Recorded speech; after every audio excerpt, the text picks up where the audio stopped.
ఒక ఎండాకాలంలో అడవి అంతా ఎండిపోయి ఉంది. చెరువులు, కాలువలు, బావులు అన్నీ ఎండిపోయాయి. అడవిలో నివసించే చిన్న చీమల గుంపు తీవ్రంగా నీటి కొరతను ఎదుర్కొంటోంది. ఆ గుంపులో చిన్న చీమ చిట్టి అనే తెలివైన చీమ.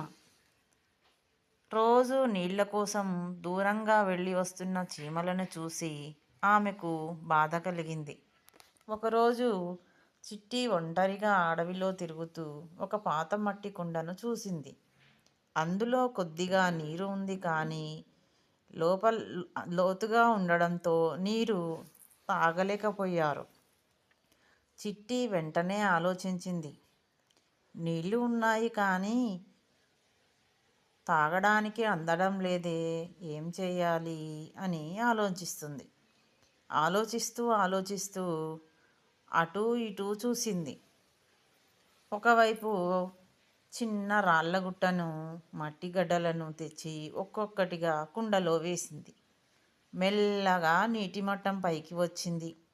కొద్దిసేపటికి నీళ్లు అందరికీ అందేలా పైకి వచ్చాయి. చీమలన్నీ సంతోషంతో నీళ్లు తాగాయి. ఆ తరువాత చిట్టిని ప్రశంసించాయి. అప్పుడు అడవిలోని వృద్ధ తాబేలు అన్నాడు ఇలా: బలం కాదు, బుద్ధి ఉంటే సమస్యలు పరిష్కారమవుతాయి అని.